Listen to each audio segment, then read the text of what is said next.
In the busy city of Ibadan, Nigeria, life never slowed down for anyone, not even for those already struggling to breathe under its weight. Tunde Adebayo was one of those people. At 32, Tunde was a roadside mechanic, working under a rusted zinc shed beside a noisy express road. His hands were always stained with engine oil, his clothes permanently smelling of petrol and grease. Every morning, before the sun fully rose, he opened his small workshop with hope that maybe, just maybe, that day would bring enough customers to cover his debts. But that particular morning, hope felt heavy. Tunde had a court date. 3 months earlier, a drunk driver had crashed into a customer's car parked in front of Tunde's workshop. The police, eager to close the case, blamed Tunde for poor parking supervision. He had no money for a lawyer. Missed payments had piled up. Today was the final hearing. If he didn't appear, the fine could double, or worse, he could be locked up. Tunde checked his phone again. 8:10 a.m. The court session was scheduled for 9:30 a.m. He wiped his hands on a rag and sighed.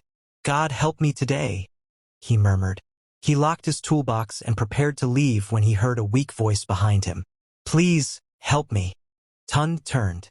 An elderly woman, maybe in her late 70s, stood unsteadily near the roadside. She wore a simple wrapper and blouse, her gray hair neatly packed under a scarf.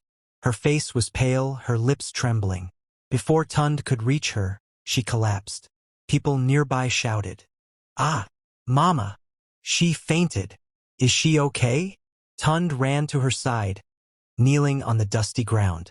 He gently lifted her head. "Mama, can you hear me?" he asked. Her eyes fluttered open briefly. "My chest," she whispered. "It hurts." Tunde's heart skipped. Chest pain. He knew what that meant.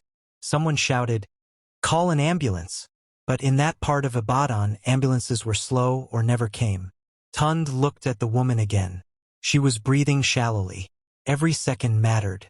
He looked at his phone. 8:14 a.m. If he delayed even 15 minutes, he might miss court.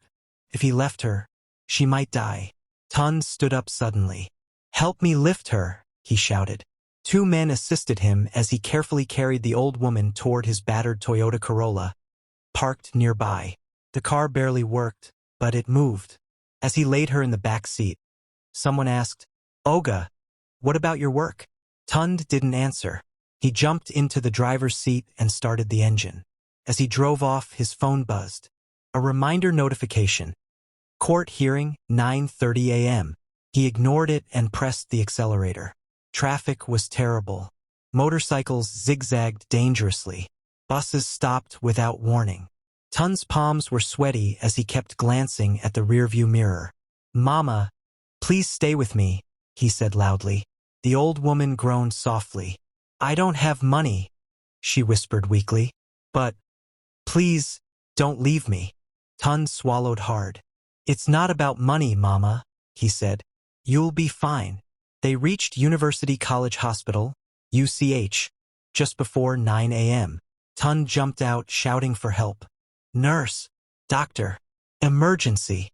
Hospital staff rushed over with a stretcher. As they wheeled the woman inside, a nurse turned to Tunde. "Your family?"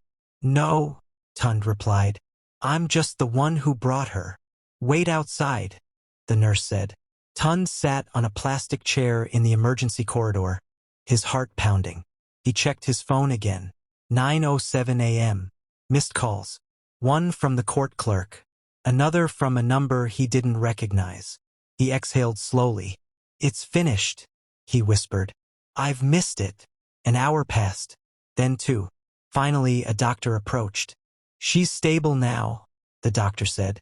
"You brought her just in time." Another 30 minutes delay, and it could have been fatal. Relief washed over Tunde like rain. "Thank God," he said. Before he could stand up fully, a group of people walked into the emergency ward. They were well-dressed. At the center was a tall man in his early 40s, wearing a tailored navy suit. His face looked tense, worried. "Mom!" the man exclaimed as he rushed toward the recovery room. Tunde watched silently. The doctor smiled. "She's okay now." The man turned, visibly relieved. "Thank you, doctor." Then he noticed Tund. You, he said, walking closer. Were you the one who brought her? Yes, sir, Tund replied respectfully. The man stared at him for a moment, then extended his hand. My name is Colonel Adeyemi, he said. I don't know how to thank you. Tund froze. Adeyemi. The name hit him like thunder. Adeyemi Group of Companies. One of the biggest automobile parts suppliers in Nigeria. The same company whose legal department was dragging Tund through court. Tund swallowed. It was nothing, sir, he said quietly. Colonel frowned. Nothing? You saved my mother's life. Mother. Tund's heart skipped again. This old woman was the owner's mother. Colonel's phone rang. He answered. Yes, yes. The court session? He paused. What do you mean the defendant didn't show up? Tund's chest tightened. Colonel looked at him slowly. The mechanic involved in my company's case didn't appear today, Colonel said. The judge was not happy. Tund lowered his head. That was me, sir. Silence fell. You missed court? To save my mother? Colonel asked. Yes, sir, Tund replied. I had no other choice. Colonel studied him carefully. His worn shoes, oil-stained trousers, tired eyes. You knew you could be arrested for this, Colonel said. Yes, sir. And you still did it? Yes. Colonel turned away, rubbing his face slowly. My mother raised me to believe that character is revealed in moments like this, he said quietly. He turned back to Tund. Come with me. 2 days later, Tund sat nervously in a large office overlooking Lagos Island. Everything around him looked expensive: glass walls, leather chairs, polished floors. Colonel entered with 2 lawyers. Tund, Colonel said, sitting down. The case against you has been withdrawn. Tund's eyes widened. Sir, I personally apologize to the court for the misunderstanding, Colonel continued. The charges are dropped. Tund's knees almost buckled. Thank you, sir, he whispered. Colonel raised a hand.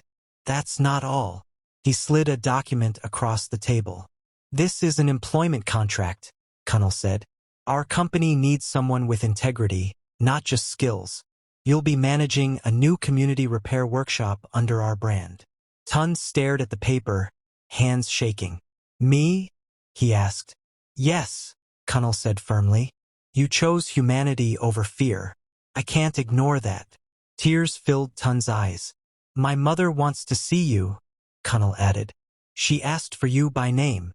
The elderly woman smiled warmly as Tund entered her hospital room. My son, she said softly. You saved me. Tund knelt beside her bed. It was God, Mama. She shook her head gently. No, she said. It was your heart.